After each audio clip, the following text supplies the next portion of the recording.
Two stoners are sitting on the roof. They pass a blunt between themselves and look at the starry night sky. There are so many stars, man. How do you think they all got made like that? Well, when the inflation of the universe began, there were a handful of natural forces that lined up perfectly to make atomic structures sustainable, and eventually gravity pulled a bunch of atoms together and they rubbed together and got dense and hot. I think those are stars. Whoa, dude, that, blew my mind. Time passes, and the blunt does too. The crisp night smells of summer's sting. Cars can be heard conversating in the distance. The blunt smolders down and its smoke mixes with the air. I heard about different kinds of forces watching some cartoon the other day. Looked it up on Wikipedia, because that place is like the best encyclopedia in existence. What are natural forces? I tried to read about it, but I fell asleep.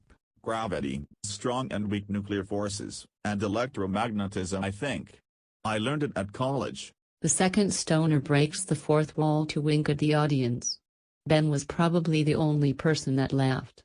They move further in conversation by the light of the silver moon. How do you think they even got to be so, organized? God, I guess. God? You really think that? I mean, the chances of everything being, so coordinated is so small, 10 to the 512th. God seems wicked possible in the face of that number. It's totally logical, man. That's the biggest number I have, ever heard. Heck yeah, bro. He takes a fat hit from that tight doobie, and then sighs gently, passing it to his less intellectual, and incredibly more high friend. It's pretty close to infinity. Infinity? Aren't there infinity universes though? I heard a science man on TV say that. Chances would be good for stars to get made if they had infinite tries. Yeah, but wouldn't there also be infinite ways to, fail to make stars?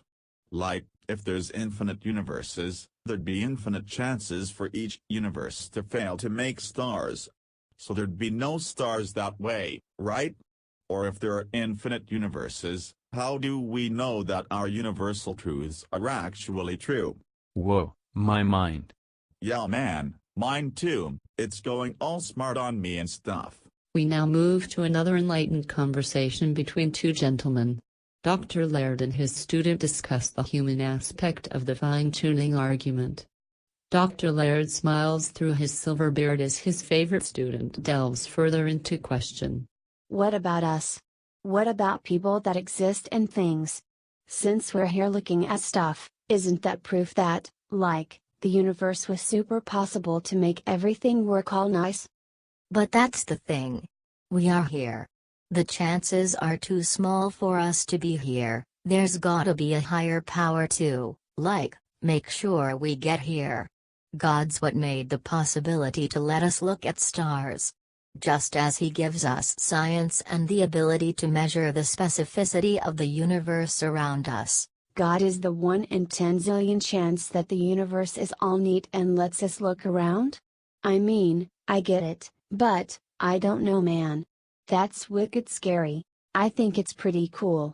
He went to the infinite degree to determine the details of our world. I think it points to the fact that God is unimaginable.